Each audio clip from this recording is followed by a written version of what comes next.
šodien pie manis viesos ir homeopāte daktare Guna Blumberga. Labdien, Guna! Sveiki, Guna! Es ar tevi mazliet iepazīstināju, bet tikai tik, cik vārds un uzvārds.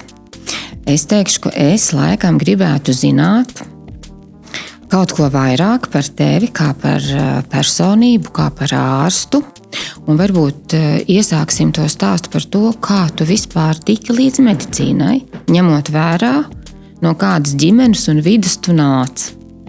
Nu jā, vienkārši mans stāsts ir tāds, ka es nāku no inženieru ģimenes. Man abi vecāki ir inženieri, manas abas māsas ir inženieres, viņu vīri, mans vīrs ir inženieri. Un es uzaugu ļoti racionālā, ļoti zinātniskā, akadēmiskā vidē. Un es visu laiku tā kā dzīvoju, man bija tāda sajūta, kaut kas nav īsti tā kā tas mans, nav tas, tā inženieru zinātnes, tā kā nav manējais. Un tad notika tāds gadījums, ka mana mamma saslima. Ārsti teica, ka viņa tā kā nebūs labi. Un mēs bijām visas 3 mazas meitenītes. Un pie mums ieradās mājās homeopāte daktare Viena Ēlande, kura teica, neuztraucies, viss būs labi. Un pēc neilga laika brīnums notika. Mana mamma bija vesela un brīnums notika. Un pat cik es esmu ļoti empātisks cilvēks, man tas likās, kā tas ir iespējams. Ka es redzēju, ka mammai bija tik ārkārtīgi smagi un slikti, un ka viņa ir vesela, un viņa staigā iet atkal uz darbu. Un pie tam viņa taču ārstējās. Viņa jau nejautā, ka cilvēks neko nedarīja. Izmēģināja visu iespējamo. Jā, tieši tā. Un slimnīcā pateica, variantu nekādi īsti nav. Un tad viņa izārstējās, un es sapratu, jā, tas ir brīnums. Tas ir kaut kas tāds, bet tajā mirklī es vēl īsti nesapratu, jo man bija tikai kādi 10 gadi, un tad es tā kā aizmirsu par to. Un tad es turpināju mācīties. Bet medicīna iekrita. Jā, tur jau bija. Medicīna noteikti iekrita, jo es laikam sajūtu to, ka tas ir tas, kas man interesē. Vēl man ļoti interesē mūzika. Es arī domāju par to, ka es varētu tālāk studēt mūziku. Bet es sapratu to, ka laikam tas īstais gandarījums būs medicīna. Es domāju tieši par klavierēm. Man ļoti patika džeza mūzika spēlēt, Raimonds Pauls. Bet tu tagad to dari? Jā, tagad es tu to dari. Tu neesi nekur no mūzikas aizgājis. Tagad es to atsāku, jo es sapratu to, ka tā vilkme ir tas. Dvēseli ir jāpabaro. Jā, dvēseli jāpabaro, un laikam tas ir pats svarīgākais. Lūk, un tā tad es sapratu to, ka es gribu būt mediķis, neskatoties to, ka ģimenē visur apkārt bija ļoti pragmatiski cilvēki, un kas arī medicīna ir pragmatiska. Un es arī tajā mirklī nezināju tieši, kāda būs mana specializācija.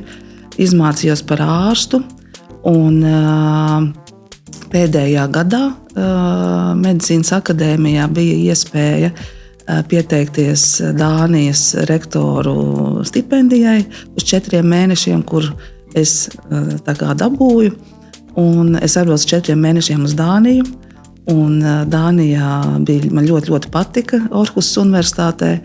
Un klīnikas vadītājs, pulmonoloģijas klīnikas vadītājs man piedāvāja palikt Dānijā un veikt zinātnisko darbu, respektīvi izstrādāt doktora darbu par alerģisko astmu, un es tam piekritu. Un tu pēc tam 2 gadus nomācījies, respektīvi nostrādāji Dānijā? Jā, es 6 gadus nodzīvoju Dānijā. 6 gadus. Un tur es strādāju arī paralēli, ne tikai zinātniskais darbs, bet arī slimnīcā strādāju universitātes.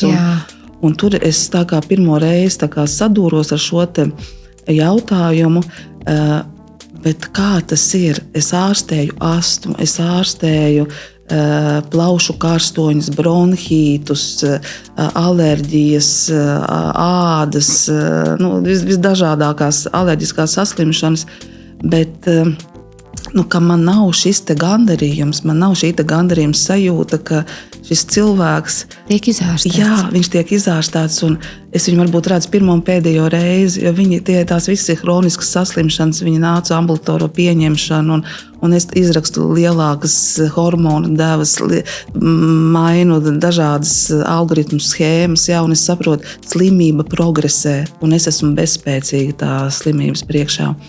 Un tad es sapratu to, ka ir kaut kas vairāk. Un toreiz es atbraucu atpakaļ uz Rīgu, es prasīju doktorai Vivienai Nēlandei, jo es atceros par viņas eksistenci, jo viņa toreiz teica, Guna, ja tev ir kādi jautājumi medicīnā, vienmēr nāc pie manis. Un viņa teica to, Guna, tu zini to, ka homeopātija būs tā metode, kas tev dos to gandarījumu sajūtu, kuru tu meklē medicīnā. Un viņa teica, ja tev ir iespēja kaut kur mācīties ārzemēs, tad mācies.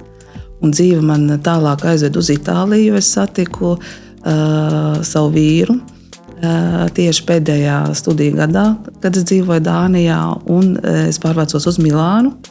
Un tur sākās tā kā man jaunā dzīve, kur es sapratu, ka es vēlos mācīties homeopātiju. Un pat cik homeopātija Itālijā ir tā kā to var apgūt pie privātajiem, kā saka. Tā jau ir pārsvarā tāda prakse visā pasaulē. Jā, tieši tā Eiropā. Tas visā pasaulē, reti, kur ir, kā saka, universitāte vai tā. Nekur nav. Jā, tieši Mēs bijām, man liekas, ka vienīgā universitāte, tad, kad mums bija rezidentūra mūsu Stradiņu universitātē, mēs bijām vismaz Eiropā. Jā, tieši tā. Pārsvarā jau tā kā tur bija tās vairākas skolas, un es skatījos, droši vien jāmeklē kāda skola, kas ir tuvāk manai dzīves vietai. Un tur bija interesants stāsts, ka es aizgāju pie mana skolotāja doktora Roberto Petrucci, un man vārds ir Guna, un es ieeju viņa klīnikā un stādos priekšā viņas sekretāram, Čēzare, kuram vārds bija, un viņš saka, labdien, man sauc Guna, un es gribētu runāt ar dakteru un tā, un viņš saka, vai jums laiks ir nozīmēts, saku, nē, nav, viņš saka, labi, Guna, un aizgāju un pateicu Roberto, ka tā tad ir ieradusies Guna, un es ieeju iekšā, un viņš saka, ko tu man gribi pārdot? Es saku, es negribu neko pārdot, es gribu mācīties. Viņš saka, kā tu gribi mācīties? Tev taču vārds ir Guna, tu nāc no farma firmas Guna. Es saku, es nezinu farma firma Guna, bet mani sauc Guna. Viņš saka, bet tu zināji to, ka Itālijā lielākā homeopātisko zāļu izplatītāja firma saucās Guna. Brīnišķīgi. Jums uzreiz radās zinām tuvība. Tieši tā. Un viņš teica, protams, ka var mācīties, un es toreiz itāļu valodu, biju jau tā kā Dānijā nedaudz iemācījusies, skatījos filmas itāļu ar subtitriem, kas ir ļoti, laba svešvalodu mācīšanās metode, un es jau varēju sarunāties, un līdz ar to tad es 4 gadus mācījos pie viņa homeopātiju. Jā, tie varētu būt bijuši 4 gari un grūti gadi. Jā, tie bija grūti un gari gadi, jo viņš mācījās pie lielajiem Eiropas homeopātiem, un viņam bija ļoti, ļoti augstas prasības. Jā, tā kā es arī Roberto pazīstu, tad zinu arī viņa prasības, un tad es iedomājos, ko viņš prasīja un tā tālāk, un ņemot vērā, ka tu tomēr sāki no pilnīgas nulles. Tieši tā. Tev vispār nebija nekas. Neviena zilbe zināma par homeopātiju. Tā bija vienkārši, tās bija liels telefona grāmatas, kuras man iedeva un teica, lūdzu, mācies. Un es tev pastāstīšu, kurā lapā, kas ir jāuzšķir, bet vispār sēdi mājās un mācies. Jā. Kā tev šķiet, ko tu varētu teikt? Tev ir ļoti liela pieredze ar mācīšanos. Par homeopātijas studijām. Kā ir mācīties homeopātiju? Es domāju, ka mācīties homeopātiju pats svarīgākais ir metode. Ja mēs redzam priekšā lielas telefonu grāmatas, kuras mums ir tā kā jāiegaumē, jāsaprot un tā tālāk. Ļoti daudz, kas no galvas jāiemācās. Ļoti daudz, kas no galvas, kā es arī vienmēr esmu domājis, mans doktora grāds Dānijā nav nekas salīdzinājumā ar homeopātiju. Jo mums ir simtiem un simtiem dažādu homeopātisko preparātu, zāļu, kurus mēs varam izmantot. Mums ir cilvēks, kurš ir kā saka, individualitāte, mums ir schēma, kā mums ir jāanalizē, jāredz cilvēks, mums ir akūtās situācijas, kā ir jāārstē, kā ir hroniskās. No hroniskām. Ļoti, ļoti sarežģīti, bet ļoti arī ļoti interesanti un izaicinoši, es teiktu. Jā, es tev varētu šai ziņā piekrist, un šeit arī laikam slēpjās tā gandarījuma atslēga. Jā, kad tu pārvarot visu šīs milzīgās grūtības un zināmā mērā atšifrējot savu pacientu un saprotot, kas ir tas mehānisms, kā viņam ir slikti, ka tu viņam spēj palīdzēt. Pie tam, kā es saku, mums jau ir tādi Napoleona plāni, mums jau vajag izārstēt. Mēs, protams, apzināmies, ka katrs cilvēks slimo savādāk, ka katram cilvēkam ir savs saslimšanas dziļums, ilgums, un tā tālāk, un arī iespējas izārstēties. Katram ir savas, bet tomēr, tad, kad tu vienreiz to esi paveicis, ir ļoti liels izaicinājums to darīt atkal un atkal. Ja? Lai kā teikt, to atkārtotu.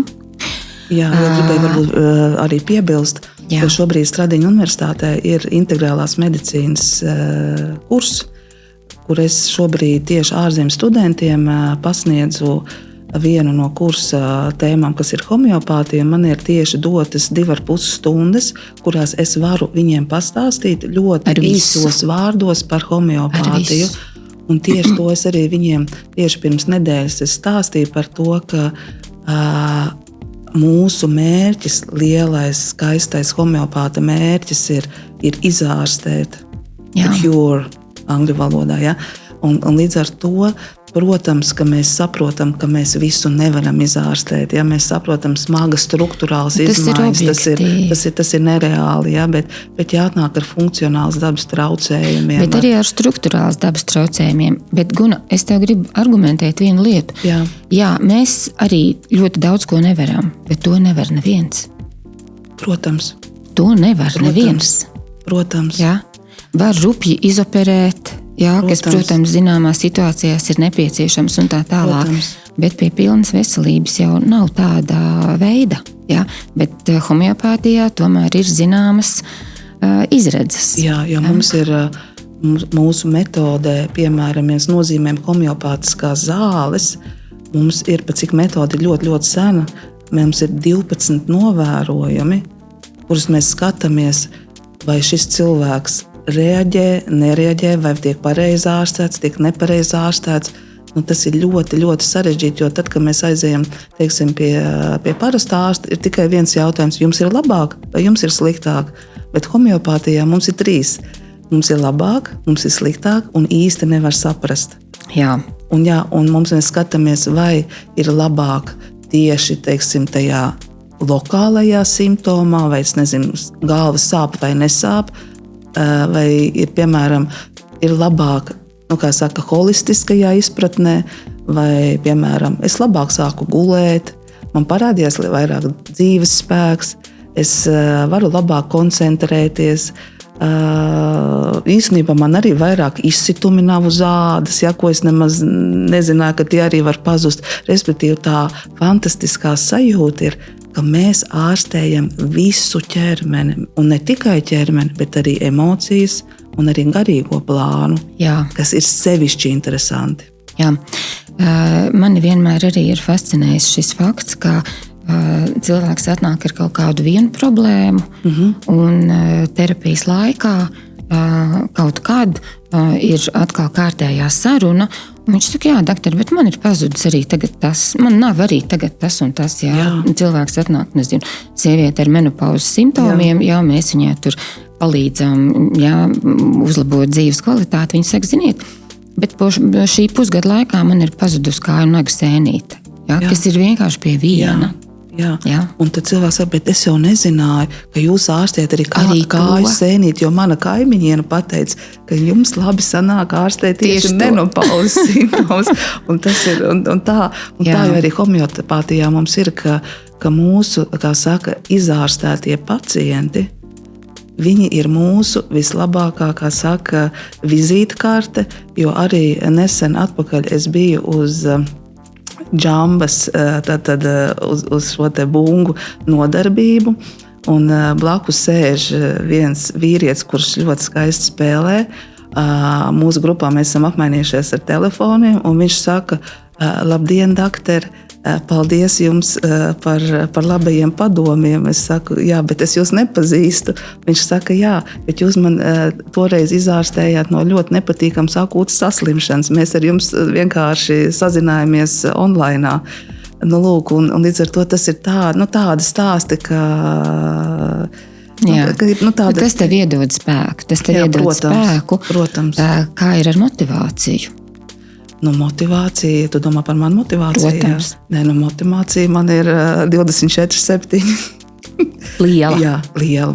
Jo tas, kas ir ar homeopātiju, ka viņa nekad nekļūst tādu par rutīnas medicīnu. Ja? Es atceros, ka es strādāju slimnīcā Dānijā. Tad bija tā, atnāca, izrakstīja antibiotiķus, jā.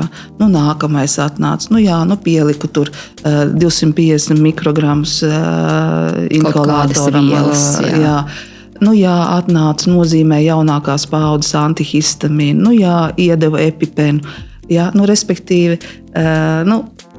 garlaicīgi, nav garīgais, ne emocionālais, ne tāds dvēseliskais izaicinājums, un plus vēl tas, ka tās redzēt tās ciešanas, ka hroniskais bronhīts atnāk, un tu redzi to, ka spirometrija uzrādās, ka lēnām ripo lejā pa kalnu, un jau skābekļa balons, un jau tas viss, un tev liekas, taču ir kaut kas vēl.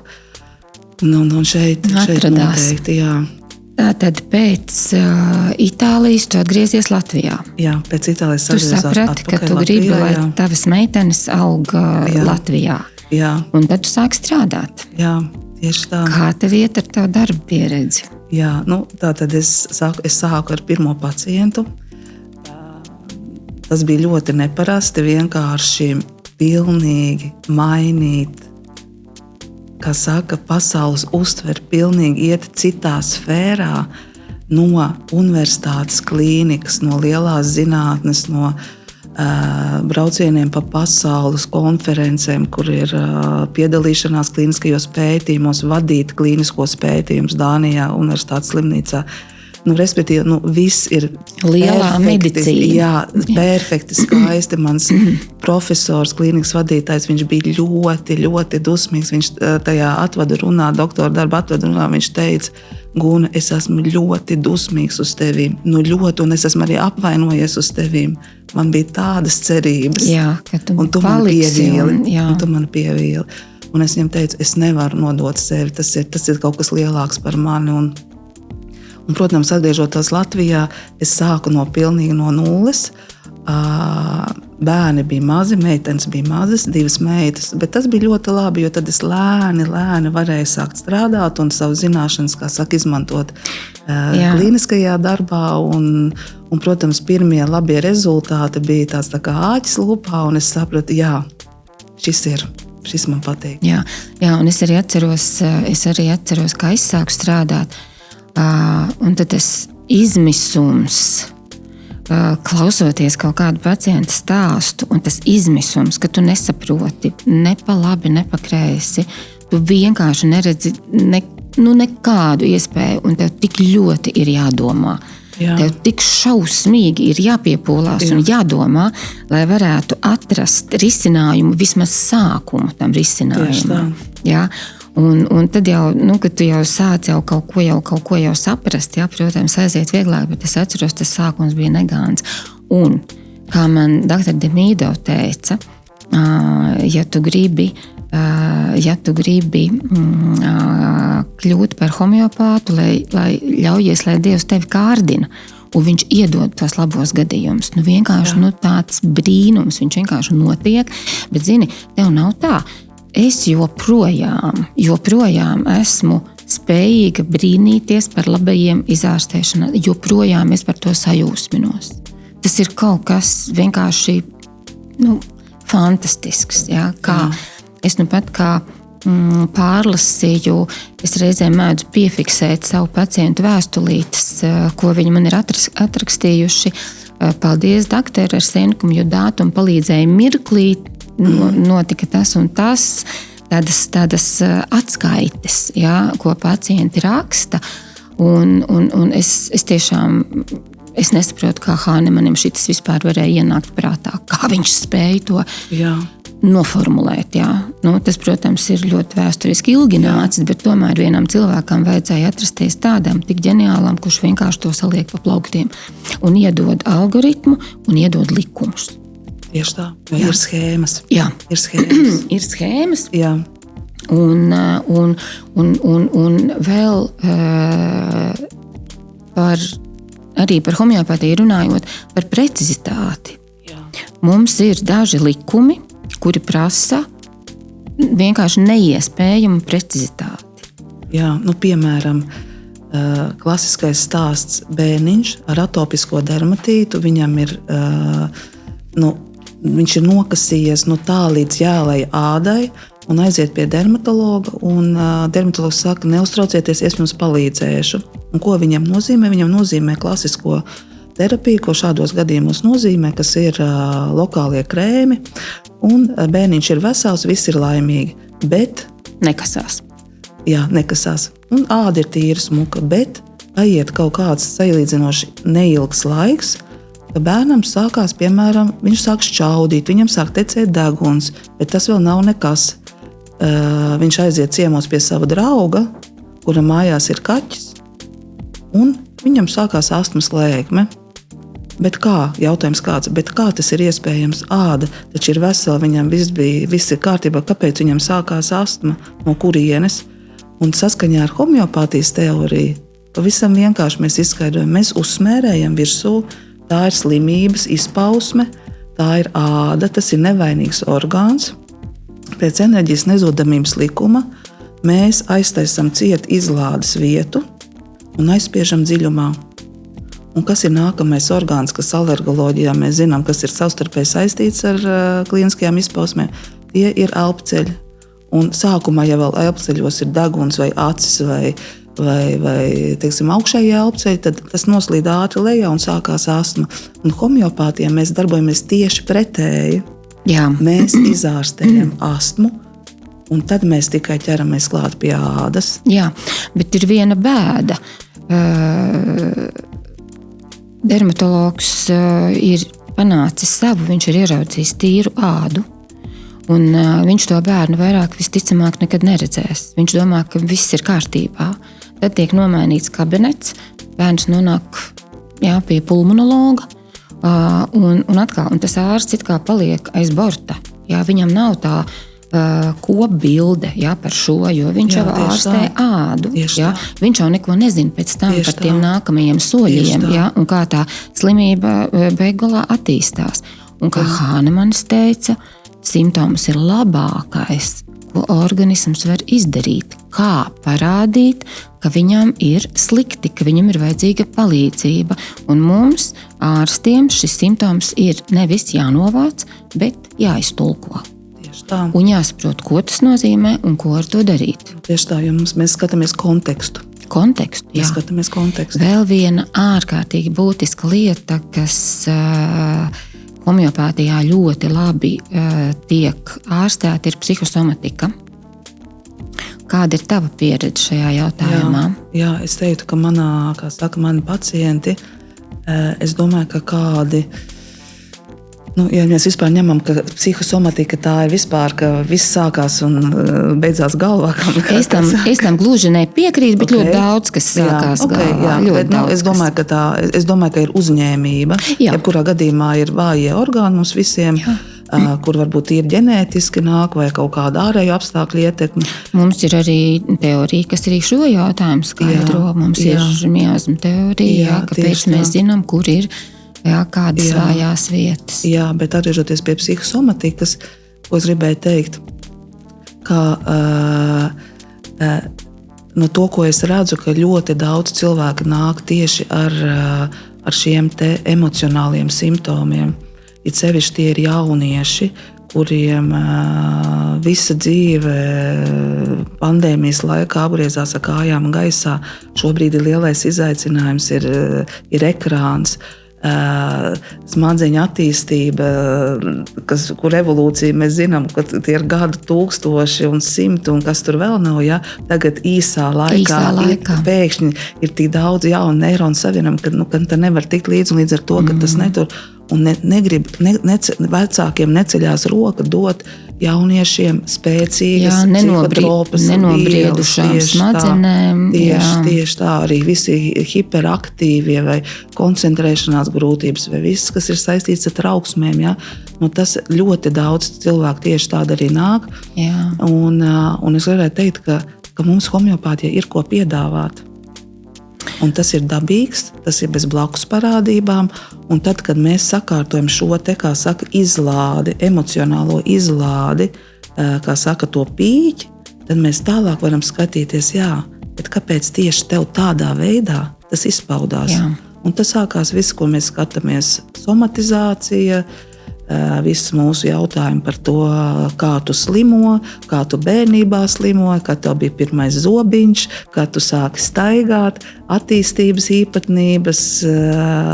Mēs jau pietuvojamies tā saucamajam konstitucionālajiem preparātam. Jā, bet runājot par konstitūciju un konstitucionālo preparātu, tev noteikti ir ko teikt par tādu jautājumu kā homeopātija kā profilaktiskā medicīna. Tā ir, kā saka, tas ir augstākā pilotāža. Tā ir mūsu visaugstākā arī māksla. Sameklēt katram cilvēkam, piemeklēt klāt viņa īpatnējo, neparasto, kā saka, vislīdzīgāko homeopātisko preparātu, kas atbilst viņa iekšējai, kas ir iekšējais, kas vairāk domāja tā kā prāts, emocijas, garīgais līmenis, un ārējais, kas ir vairāk kā slimības izpausme un simptomi, ka mēs ar šo te vienu homeopātisko preparātu noklājam visu, kas mēs homeopācijā saucam par totalitāti, ka mēs ņemam pilnīgi visu vērā. Ja? Un tad bieži vien cilvēki ļoti, viņi brīnās, saka, bet kāpēc, doktori, jūs man prasiet tādus jocīgus jautājumus? Kāpēc jums ir svarīgi, no kā man ir bail? Man ir bail no zirnekļiem. Nē, man ir bail iet pāri tiltam. Ļoti būtiski, ļoti dažādas bailes. Man ir bail, piemēram, es nezinu, vemt. Vienalga, kas tas ir, vai bail braukt ar lidmašīnu. Visdažādākās bailes. Manas draudzenes meita, kad viņa atnāca tādā pirms menstruāciju tādā periodā, un tai meitenītei asiņoja deguns. Un es, protams, prasu par visu kaut ko, un viņa iziet no kabineta un prasa manai draudzenei mammai. Viņa saka, mamma, kādā sakarā ir jautājums, kas man garšo? Kā ar šo jautājumu var izārstēt man deguna asiņošanu? Kā tas ir iespējams? Es arī saku pašā sākumā, lūdzu neuztraucieties, būs daudzi neparasti jautājumi. Vai arī, piemēram, man bija tāda paciente, es viņai jautāju, vai viņai netraucēja krādziņas. Viņa saka, beidzot man kāds to ir pajautājis, bet šausmīgi traucē. Vai tad ir cits jautājums, bet kā jūs to zinājāt? Jo ļoti daudz cilvēku. Jā, tieši tā. Kāpēc jūs man to jautājat? Kā jūs zinājāt, ka man tas ir? Jā. Es saku savam, ģimenes ārstam, man ir tik šausmīgi grūti, es nevaru nevienu šaulīt aiztaisīt. Viņam nav kur likt šo informāciju. Nav, ko ģimenes ārstam pateikt? Vienkārši nelieciet šaulīt. Kā starp citu, tas arī ļoti bieži gadās, kad cilvēki zina šo savu īpatnību, viņiem nav drēbes ar kaut kādām krādziņām un šaulītes nelieto, un uz šādu jautājumu viņi neprot atbildēt. Un tad ir atkal tava kā ārsta pilotāža tomēr tik līdz tai atbildē.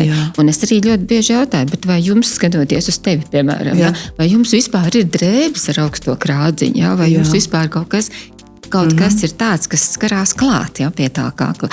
Redz, tā ir atkal tāda pieredze, ko laikam var iegūt ārsts tikai strādājot.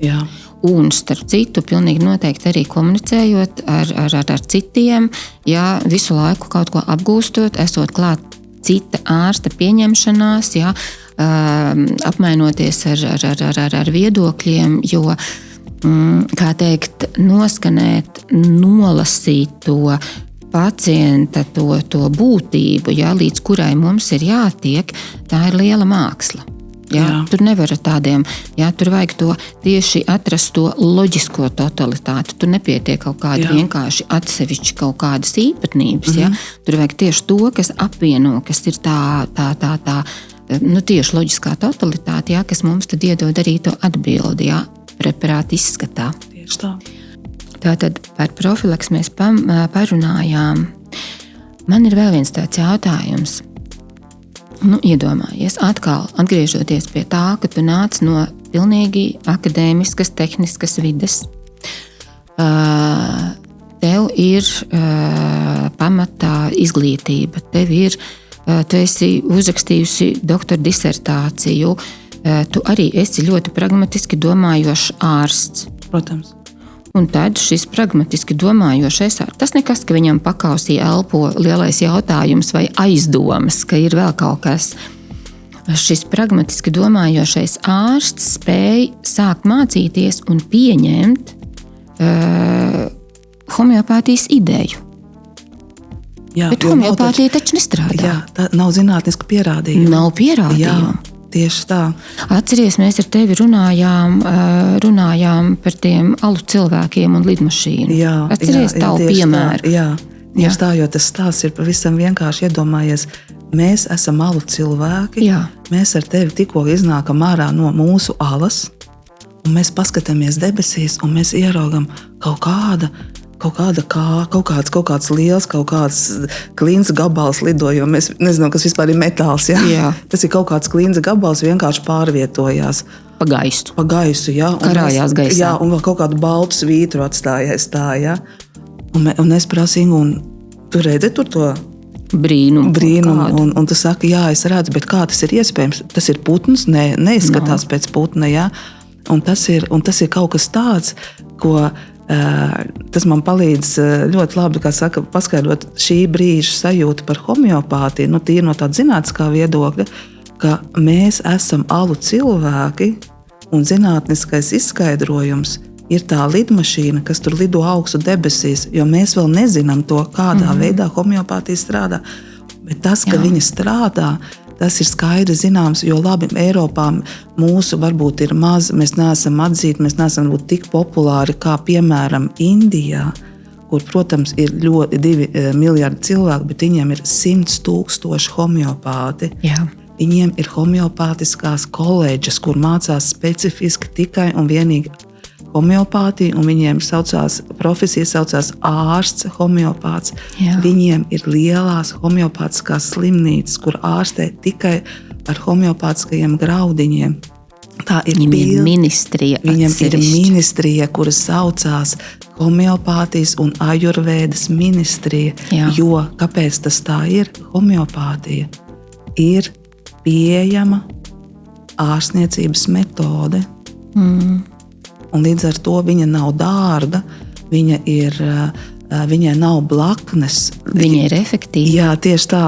Tas vienkārši tā saucamā paralēlā pasaule, kas ir Indijā, un man tiešām arī tev mums ir šī brīnišķīgā iespēja, ka mēs varam braukt arī uz Indiju, kas liekas jocīgi. Un atkal mācīties, iedomājies, man ir no 62 gadi, un es joprojām esmu priecīga. Kāds tas ir nonsens? Homeopātijas pamatlicējs Hānemans nāk no Eiropas. No Vācijas. Kur šobrīd Eiropā notiek liela cīņa, lai varētu, aizliegt homeopātiju. Viņa zināšanas aizbrauc uz Indiju. Vispirms uz Ameriku. Vispirms uz Ameriku, tieši tā, no Amerikas uz Indiju. Un nonāca, kā saka, jo tur cilvēkiem ir svarīgi tieši klīniskā pieredze un klīniskais novērojums. Kā var pateikt, homeopātija nestrādā, ja ir homeopātija, ārsti, kur mācās par homeopātiem, dod dzīvniekiem. Vai tas ir placebo efekts, vai iedodot mazam bērniņam vienu graudiņu, viņš izveseļojās, un vai viņam tas ir placebo efekts? Droši vien, ka nē. Un atceries, tomēr mums ir arī pacienti ar reālu pierādītu klīnisko bāzi par rezultātiem. Atceries tavs slimības gadījums ar beladonu 1M pie pankreatīta, pie hroniska pankreatīta mazai meitenei. Jā, jo tas bija kā hroniska pankreatīta pāsinājums ar šausmīgām sāpēm. Jā, ar šausmīgām sāpēm, un viņš tā kā, cik tas ir hroniska saslimšana ar akūtiem pāsinājumiem, protams, tādos gadījumos brauc uz slimnīcu, bet mamma pie manis ieradās ar jautājumu, vai jūs varētu, kā saka, pēdējais salmiņš, klasiskais stāsts, kad jūs esat kā pēdējā cerība, vai jūs varētu kaut ko iedot, lai mums nav visu laiku jābrauc uz slimnīcu, jo tas ir, un tās agonistiskās pankreas sāpes, kas ir aizkuņas iedzera iekaisums sāpes, tās ir pielīdzināmas kā dzemdības, jo ir 3 lielās slāpju grupas, tas ir dzemdības, tas ir aizkuņu dziedzera sāpes, un tās ir galvas, nierakmeņi un arī galvas smadzeņu audzēji. Jā, tās ir, kur cilvēki, kā saka, tur ir viss. Lūk, un redzēt to agoniju, vai jūs varētu kaut ko ieteikt, un es teicu, jā, mēs sāksim ar to bāzes terapiju, vai profilaktiski, bet ja jums sākās pāsinājums, iedodiet 1 graudiņu, pirms jūs braucat uz slimnīcu, un tieši tā arī notika, un ja atbrauc tad uz slimnīcu, viņiem paņem reiz asins analīzes, kas uzrādīja, ka ļoti nesmags iekaisums ir. Jā, augsti rādītāji. Tad iedzēra graudiņu, un pēc pāris stundām viņa jutās ļoti labi. Protams, arī saņēma slimnīcas zāles, kas ir jāņem vērā. Bet nākamā rīta analīze bija perfekts, tā kā viņai nekas nebūtu bijis. Jā, pēc 24 stundām. Jā, tieši tā, jo tas ir to vienkārši monitorē, jo jāskatās, cik tas ir. Un slimnīcas ārsts saka, tas nav iespējams, jo pēc 24 stundām nevar. Akūts smags iekaisums, kur ir simtiem un simtiem paaugstināta pankreas vienības. Jā. Tā tas notiek. Tur bija 1000. Jā, tur bija 1000. Tur bija 1000. Jā, to es atceros, un es arī kaut kad studentiem stāstīju to tavu gadījumu. Jā, jo vienkārši tā laboratorija ir tik uzskatāma. Jā, tieši tā. Kā, jā. Un tad vienīgais stāsts ir par to, ka laboratorija ir kļūdījusies. Bet es atvainojos, kā var laboratorija kļūdīties, ja viss ir kompjuterizēts, ja viss ir robotizēts. Tur vairs cilvēcīgā faktora nav. Jā, bet izskaidrojuma arī nav. Jā, protams, tas, kas mums arī rada to foršo labo sajūtu, ir tieši objektīvi izmeklējumi. Protams. Jo tad, kad atnāk pacients, mēs vienmēr prasām objektīvais izmeklējums pirms terapijas un terapijas laikā, jo tās ir arī mūsu vadlīnijas. Vadlīnijas, protams, tas ir arī veids, kā es varu kontrolēt savu ārstēšanas procesu. Tieši tā, visi hroniskie iekaisumi. Alerģijas rādītāji. Jā, tieši tā. Viss, kas attiecās uz objektīvo. Vīrusu antivielu titri, laimes slimības titri. Tas viss, ko mēs varam ļoti skaisti un forši, kā saka, monitorēt. Hormonālā puse, vairogdziedzers un tā tālāk. Vēl es gribēju ar tevi parunāt par mītiem un stereotipiem attiecībā pret vai par homeopātiju, par to, ka līdz gadam bērnam homeopātiju dot nedrīkst. Vai ir tāda un tāda saslimšana, homeopātiju dot nedrīkst. Un tā tālāk, ko tikai mēs visi. Vai vispār mēs jaucam homeopātiju ar fitoterapiju. Un tā tālāk. Mums nav nekādu ierobežojumu vecuma grupās. Man ir bijuši pacienti, kas ir no dzemdību nama, kas no dzemdību nama atgriežas mājās, un kur mamma zvana vai atbrauc un saka palīgā. Un arī tie var būt arī ļoti veci cilvēki, kuriem ir. Ko mēs saucam par paliatīvo palīdzību. Ļoti tieši tā. Mums nav vecuma grupas, tā kā mums nav tikai tiem vai tiem. Mēs esam faktiski tā kā ģimenes ārsti. Ja mums nāk. Mēs sākam, piemēram, ar vienu cilvēku ģimeni, un pēc tam nāk visa ģimene. Tā ir ļoti bieži pieredze. Jo tad, kad redz, ka, piemēram, brālītim ļoti labi palīdzēja, klepus ātri tiek izārstēts, māsiņai sākās klepus, iesakiet arī kaut ko māsiņai, un īstenībā mammai sāp galva, un īstenībā tētim sāp mugura. Un tas viss kopā, un tas kļūst par tādu kā dzīvesveidu, un tas, kas man arī ļoti patīk, man patīk arī izglītot manus pacientus, jo maniem pacientiem mājās ir homeopātiskie graudiņi, saucamā homeopātiskā aptieciņa. Viņi ir apmācīti, ko darīt tādā situācijā, ko darīt tādā. Viņi brauc ceļojumos, raksta. Mēs esam Taizemē, mums sākās akūta caureja visai ģimenei. Ja mēs bijām kaut ko apēdām, es saku, neuztraucieties tūlīt. Jums ir tas un tas. Jā, tieši tā kā, tas ir dzīvesveids. Tā ir, un ja tu redz, ka tas palīdz, tas ir. Vēl ir viens tāds ļoti liels jautājums par homeopātiju un klasisko medicīnu, par vai draudzību vai sadarbību.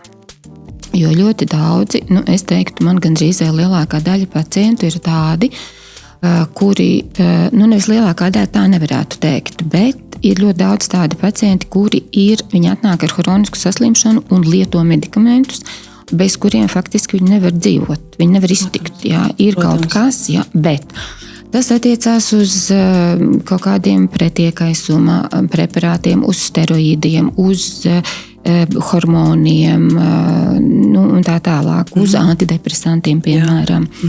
Jā, un tā. Kāda ir tava pieredze? Ko tu vari pastāstīt par šādām situācijām? Es gribēju teikt tā, tad viņi ir uz medikamentu, bet viņi nejūtās labi. Neskatoties slimība, uz terapiju, neskatoties uz terapiju, viņi nejūtās labi, un viņi mēģina rast kaut kādu risinājumu. Jā, protams. Un mēs te nākam palīgā. Jā, jo, kā es iepriekš teicu, tā mana pieredze, kāpēc es vispār pārgāju uz homeopātiju, tas, ka mūsdienās šī hroniskā saslimšana, neskatoties uz it kā labu klasisko terapiju, slimība lēnām progresē. Jā. Un to, ko mēs homeopātijā saucam, tas ir dzīvības spēks. Viņš nav pietiekoši spēcīgs, lai varētu, kā saka, pievērēt šo slimību. Ja, ko mēs klasiskajā medicīnā saucam par imunitāti. Lūk, un tā mana pamatsajūta ir tāda, ka es vienmēr būšu savā, kā saka, dziļākajā pārliecībā ārste ar anatomijas, ar ārstes zināšanām, ar tradicionālās vai klasiskās medicīnas zināšanām, un es vienmēr sākumā skatīšos uz cilvēku ar šīm acīm. Jā, diemžēl mēs esam ļoti ietekmēti no šīs pozīcijas. Jā, mēs skatīsimies. Jā, tāpēc, no ārsta, tieši tā, jo tā ir mums ļoti liela atbildība. Jā. Jo ja mēs neskatīsimies kā ārsti, tad mēs pazaudēsim, kā saka, vispār sapratni par to, kas ir slimības sakne, kādēļ viņi ir, kas ir nākamais orgāns, kas būs, kā saka, iesaistīts šajā hroniskajā saslimšanā. Līdz ar to mans pamats vienmēr ir kā ārstei ar izmeklējumiem un ar kopējo, kā saka, novērtējumu. Un pēc tam es ieslēdzu šo otru programmu, kas saucās homeopātija, ka es skatos tā, ko mēs šeit varētu pielikt klāt. Un es tā kā pasvītroju pielikt klāt, lai varētu stiprināt šī cilvēka imūnsistēmu, jeb dzīvības spēku, kā es teicu. Un tad, kad šī imūnsistēma kļūst spēcīgāka, tad arī pacients aizejot pie speciālista vai pie ģimenes ārsta, viņš saka, bet es aizmirsu iedzert pretsāpju zāles. Dakteri, vai es drīkstu nedzert tik bieži pretsāpju zāles. Un ģimenes ārsts saka, bet, protams, ja jūs drīkstat, ja jums nesāp, tad mēs varam samazināt arī devu. Vai asinsspiediena medikamentus, vai vairogdziedzera aizvietojošo hormonālo terapiju. Jo mūsu gadījumā tas, ko es vienmēr arī uzsveru saviem pacientiem, ļoti daudz cilvēku nāk un saka, es sākšu lietot homeopātiju, tad droši vien man tradicionālo es neko nelietošu. Es saku, nē, jums ir jālieto. Bet arī tad, kad jums jutīsieties labāk, jūs nekādā gadījumā nedrīkstat pirmkārtām pats uz savas galvas, kā saka, to visu mainīt patvaļīgi. Ja? Tam ir jābūt ārsta kontrolē, ir jāiet pie tā ārsta, kas to ir nozīmējis. Sevišķi, ja mēs runājam par psihotropajām vielām vai par hroniskām smagām saslimšanām, un līdz ar to tikai tad jūs varat sākt skrāpēt lēnā garā no, kā saka, pamatterapijas, jo tā ir ļoti liela atbildība, ka piemēram, atnāk astmātiķis un saka, tagad es dzeršu homeopātiju un tās nelietošu. Nē, jūs lietosiet. Un tikai tad stacionārā un reanimācijā. Ar smagām, kā sakām. Ja? Līdz ar to tikai var ļoti lēni un uzmanīgi. Ir jāsaprot brīdis, kā ārstam, kurā šī medicīna var tikt mainīta. Tieši tā. Un tāpēc es esmu ārkārtīgi priecīga, ka mums Latvijā homeopātija tā ir ārsta profesija. Jo, piemēram, ja es aizbraucu mācīties uz citām valstīm, arī uz to pašu Eiropu, vai pieņemsim arī te pašā Indijā, kur mēs esam tādā grupā ļoti daudz un dažādi cilvēki, ko es pamanu, ka ļoti bieži šie cilvēki nemaz nav ārsti. Un viņi var mierīgi praktizēt, arī ja viņam nav vispār pamatzināšanas. Un tad man vienmēr tāda uznāk tās jautājums, bet cik atbildīgi tu vispār esi pret šo cilvēku, kas atnāk, kā tu vari vadīt ārstēšanas procesu, ja tu nezini vispār neko par anatomiju, un tu sāki mācīties homeopātiju tikai tāpēc, ka tev bija bērnam smaga saslimšana, šī saslimšana tika izārstēta, un tagad es arī būšu homeopāta. Un tagad, protams, ka mācīties pacientu, un viss tas ir ļoti foršs un jauki, bet ir kaut kāda robeža, kur tā kā drīkst darīt, un kur ir vajadzīgs ārsts. Un tāpēc man ir ļoti, ļoti liels bēdas, tiešām man ir ļoti, ļoti liels bēdas par to, ka Latvijā ar mūsu senajām homeopātijas saknēm, kur mums ir pirmā aptieka vispār. 1833. gads, un kura nekad nav pārtraukusi savu darbību. Mums brauc cilvēki, lektori no dažādām pasaules valstīm, mēs viņiem to stāstam, un tās pašas dienas vakarā mēs ar lektoru esam jau aptiekā, viņi grib redzēt šo te brīnumu. Tūlīt būs 200 gadi 33. gadā. Jā. Un līdz ar to mums ir tik senas dziļas saknes, un es domāju, ka tās saknes ir saistītas ar to, ka mēs esam tomēr Latvijā tādi dabas bērni, ka mums ir ļoti lielā, kā saka, godā vienmēr ir bijušas šīs te zāļu tējas, visas, teiksim, fitoterapeitiskās formulas, pirts rituāli, ja? To, ko bieži vien mums arī piedēvē, ka mēs esam it kā maģiskie domātāji, ja, un tā tālāk. Mēs neesam pārāk tālu aizgājuši no dabas, paldies Dievam. Jā, mēs neesam, un homeopātija tā ir tā pati daba, tikai viņa ir, kā saka, iepakota citā iepakojumā, ja. Viņa vienkārši ir daudzas reizes šis dabas materiāls jaudīgāks. Atšķaidīts, bet tā jauda, manuprāt, nāk no tā, ka viņš tiek visu laiku kratīts. No tās dinamizācijas. Un tā saucās dinamizācija. Un tur rodās šis spēcīgais enerģētiskais lauks. Es nevaru varbūt fizikas likumos skaisti pateikt, kā tas notiek, ja, bet tas, ko pēdējie pētījumi rāda, kad mēs atšķaidam, tad saka, tas ir atšķaidīts Daugavas ūdens. Ja? Nanodaļiņas. Tās ir nanodaļiņas, to, ko pētījumi rāda, tās ir nanodaļiņas. Pie tam pētījumi, piedod, es tev pārtraucu, pētījumi tieši farmakoloģijā. Tieši klasiskajā farmakoloģijā, tāpēc, ka homeopātijā nav tādu resursu, lai finansētu tādus pētījumus. Un tieši klasiskā farmakoloģija pēta šīs nanodaļiņas. Un šobrīd kāda ir lielā zinātnes attīstība, uzlikt uz nanodaļiņas vielu X, kuru ļoti skaistā veidā var aizvadīt uz bojāto orgānu, un šis te orgāns tiek izārstēts ar lokālo terapiju, bet tas notiek nanodaļiņu līmenī. Un tāpēc mums arī ir homeopātijā. Mēs esam nanodaļiņu metode, un mums ir nanodaļiņa, kura ne tikai nanodaļiņa, bet viņa arī ir aktīva, viņa ir dinamizēta, un viņa ir specifiski atbilstīga tai problēmai. Viņa ir līdzīga. Jo tas orgāna saslimšana ir tieši tāda, kādu, ko šī te nanodaļiņa ārstē. Spēja atšifrēt. Un tas ir tas apbrīnojamākais, jo to, ko mēs zinām, ka starp šūnu komunikācija, visi hormoni, citokīna, mediātori un tā tālāk notiek tieši nanodaļiņu izmērā, nanodaļiņu līmenī. Un tur šeit man zinātniskais prāts gavilē, tātad kaut kas jau ir, kaut kur mēs varam pieķerties. Zinātne iet uz priekšu, protams, viņi varbūt nenosauc šos atklājumus un šos efektus par homeopātiju. Bet mēs jau to, protams, izmantot, mēs jau redzam, kas tas ir, un mēs rodam tās līdzības, kuras mēs arī varam izmantot, lai skaidrotu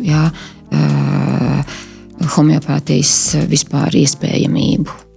Monteņē kaut gan, mūsu joprojām izcilais zinātnieks, kurš šobrīd ir Ķīnā, un man liekas, viņš ļoti lielu ieguldījumu deva arī Covida izpētē un secinājumos par Covidu. Tieši viņš pētot aids, visu šitās ārstēšanas iespējas, un tā tālāk. Tieši viņš pateica, ka homeopātijas lielie atšķaidījumi ir iespējami. Tas nav nekas. Jā. Tas ir kaut kas cits, nekā nekas. Un to teica zinātnieks, Nobelprēmijas laureāts. Un to ir apstiprinājuši arī citi Nobelprēmijas laureāti. Jā, un tas ir tieši tā. Un tas ir apstiprinājams. Jā, un tas ir atkārtojams. Jā, šis pētījums. Bet es arī esmu pilnīgi pārliecināta, ka pārmest var visu kaut ko, bet jāprasa laikam ir zinātniekiem. Jā, ko viņi saka, kaut gan grūti ir to šķidrumus daudz grūtāk pētīt nekā cietās vielas. Un runājot par tā, par ko mēs runājam, par to, ka ārstam ir jābūt ārstam un homeopātam ir jābūt ārstam, es arī ļoti lepojos, esmu ļoti priecīga, ka mums ir tieši šāda prasība Latvijā, un ka Latvijā ne ārsts homeopātijā strādāt nevar. Jā, es pieturos pie tā, un ja man kāds prasīs, tad es būšu ļoti pret kaut kādām izmaiņām šajā lietā, jo es arī esmu redzējusi, kā mazliet saskārusies un arī parunājusies ar neārstiem, kur strādā. Tas tiešām ir tāds, es nezinu, viņi nav nopietni uzskatāmi. Viņus, ja cilvēks neprot auskultēt bronhus, ja viņš neprot saprast, vai uz mandelēm ir aplikums un kāda izskatās bunklēvīte. Kur atrodas mandeles? Kas ir mandeles? Jā, piemēram. Jā, tad par ko mēs te varam runāt? Jā. Un tad tā ir tā publika, kur varbūt spēj pietuvināties varbūt tam emocionālam kaut kādam tādam, emocionālajai pusē, bet ne nopietnai medicīnai. Vai tev ir vēl kaut kas, ko tu gribētu pateikt, ko tu gribētu, lai es tev pajautāju, vai ko tu gribētu izstāstīt? Es gribēju varbūt parunāt mazliet par tādu tēmu, kas saucās Lielais melnais caurums. Ok. Lielais melnais caurums,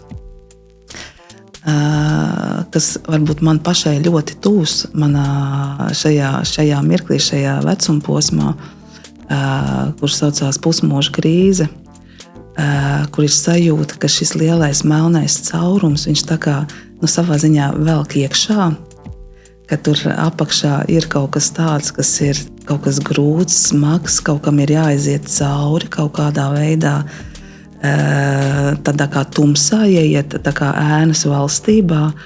Un tas mans lielais jautājums ir tāds, ko es vēlējos saprast, bet vai arī nonākot, jo ļoti daudz cilvēku, kas nāk pie manis tieši pusmūža krīzēs, viņi saka, man ir tāda sajūta, ka man kaut kas tā kā velk iekšā, es netieku galā vairāk, vecās metodas vairāk nestrādā, es agrāk varēju izdarīt to, bet tagad tas tā kā vairāk nav iespējams. Un es ļoti daudz par šo tēmu tieši pēdējā laikā esmu domājusi, un tad es atradu ļoti interesantu publikāciju, kurā bija aprakstīts, ka visumā eksistē arī baltais caurums. Kas man likās, ka tas ir vienkārši fantastiski, ka tas manā zemapziņā novirmoja kā apstiprinājums, ka mēs homeopātijā strādājam ar baltā caurumā, kā saka, baltās enerģijas stāstu, jo medaļā ir divas puses. Jā, jo īsos vārdos par melno caurumu, kur jau atklāja Einsteins, respektīvi melnajā caurumā ir vienvirziena kustība, kas tā kā velk iekšā. Un tagad, ko zinātnieki varbūt viņi vēl nav īsti pierādījuši, bet tā ir tikai hipotēze, ka vienā mirklī šis melnajā caurumam ir apakša, viņi tā kā iesūc visu iekšā, vienalga, kas tas ir, tad ir tāds neliels kanāls, un no tā kanāla nāk ārā baltais gaisma. Jā, un tā ir tā kā gaisma, tā kā strūkla, kas nāk no melnā, iet augšā baltajā. Un homeopātijā mēs tā izārstēšanās, tā patiešā, kā mēs viņu saucam, dziedināšana, notiek tieši tajā līmenī. Un es domāju, ka tās ir arī šīs cilmes šūnas, mūsu vistīrākais potenciāls, mūsu viskaistākie, vistīrākie homeopātiskās izārstēšanās gadījumi ir tieši pirmsākums, ir tā spēja iedot vielu, kura spēj novibrēt baltās enerģijas vai šīs dziedinošās enerģijas līmenī. Jo, kad pacients atnāk pie mums, mēs esam tā kā tādā melnajā stāstā. Mēs rokamies pa šo caurumu, mēs prasam šos daudzus neparastos jautājumus, arī tīri, kas ir galvā, kas ir domās, kādi ir sapņi un tā tālāk, jo mēs zinām, ka ir kaut kas vairāk. Un tad, kad es sapratu, ka ir šis baltais, es sapratu, jā, tā ir tiesa mēs, tā ir homeopātija. Jo man nav citi skaidrojumi, kāpēc iedodot graudiņus, cilvēks izārstējās no smagas asins saslimšanas, piemēram, ja? Vai iedodot graudiņus, pazūd veidojumi, vai iedodot graudiņus. Viņi pazūd, ir objektīvi, mēs redzam, veidojums bija un veidojums nav. Asins saslimšanas. Vispār autoimūnie procesi. Viņa secinājums ir tāds, ka viņi pakļaujās terapijai. Viņi pakļaujas, jo jautājums kādai?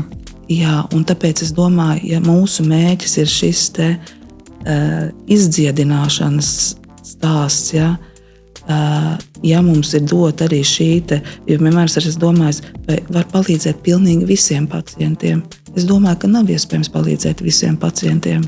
Es prasīju savam draugam, tibetiešu ārstam, kurš strādā un dzīvo Menrī klosterī, doktoram Jungtruam, es prasīju, bet kā tu to redzi no tibetiešu medicīnas puses? Viņš saka, Guna, mums ir karma. Karmiskās lietas mēs nevaram izārstēt. Tas ir pavisam cits līmenis. Bet to, ko mēs varam, kas ir dots, vai arī tāpēc mēs satiekamies, jo varbūt ir šis potenciāls. Un līdz ar to šis stāsts par šo balto caurumu viņš ļoti, ļoti patīk un ļoti rezonē. Tas iedvesmo, jo tas tev dod cerību. Jā, tas tev atkal ir jauna motivācija, kā teikt, jauniem līmeņiem, jauniem sasniegumiem, jo tas ir kaut kas, kāpēc tu redzi, ka lietas ir iespējamas. Arī ļoti bezcerīgas liekas no pirmā acu skata. Ļoti bezcerīgas un tomēr, ka mēs tur varam dot savu artavu. Jā, un vēl viena ļoti interesanta lieta, ko es arī nesen atklāju, mēs ļoti daudz runājam par iekšējo bērnu. Cik šis iekšējais bērns ir ievainots, cik viņam ir grūti, cik smagas traumas mums ir bijušas un kā lai dzīvo un kā lai vispārībā eksistē un tā tālāk. Un šī jaunā teorija, varbūt viņa pat nav jauna, īstenībā varbūt viņa ir veca, bet to es tikai lēnā garā sāku apzināties, arī strādājot ar pacientiem, ka aiz šī ievainotā iekšējā bērna ir saucamais dievišķais bērns, dievišķā bērna enerģija. Un ka šis ievainotais bērns, traumētais, viņš sargā tikai kaut ko lielāku un daudz skaistāku. Jo, piemēram, ja atnāk sieviete un saka, es esmu 10 kilogramus pa smagu, es gribu notieviet, iedodiet man lūdzu graudiņus, lai es varētu būt tieši kā es izskatījos pirms 10 gadiem, kad man bija -10 kilogramu.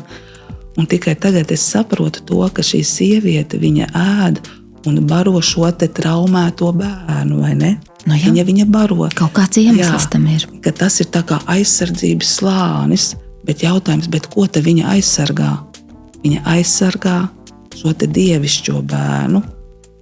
Redzi, un caur šo tu patiesībā izstāstīji arī visu homeopātijas teoriju par dzīvības spēku un par simptomu, kurš ir jāsaprot un jāiztulko. Un jātiek līdz tam dievišķajam bērnam, līdz dzīvības spēkam. Kas ir radošums, kas ir varēšana. Pašdziedināšanās. Tieši tā. Un ja mēs ar homeopātiju varam ar šo mazo graudiņu, ko parasti cilvēks saka, kā tāda maza cukurbumbiņa un viss. Un tik reti. Nē, tas nav iespējams. Mēs iedodam, tas ir tāda arī, un tad es pacientiem saku, iedomājieties, jūs esat tā kā dīķis, kurā mēs iemetam mazu akmentiņu, un tad ir vilnīši. Jūs taču nemetat katru dienu tur lielos akmeņus vai akmentiņus. Ja? Jūs iemetat, jūs pagaidat, ka tas vilnīts aiziet līdz pašam krastam. Jā, un beidzās. Un tad mēs iedot nākamo. Ja? Un varbūt mēs gribam jau lielāku akmentiņu, varbūt mēs no tā stūra gribam. Ja? Un tad mēs sākam strādāt, bet mēs visu laiku nemetam iekšā. Mēs nepārsātinam šo te dzīvības spēku, jo mēs ļaujam, lai viņš tā kā izreaģē, izdzīvo šo te dīķa stāstu. Brīnišķīgi. Es domāju, ka mēs uz šīs ļoti cerīgās nots mūsu sarunu arī varētu beigt. Liels paldies tev, ka tu atradi laiku, ka tev bija tāda iespēja, un liels paldies tev par atklātību un drosmi. Paldies tev. Paldies tev, Guna. Paldies tev.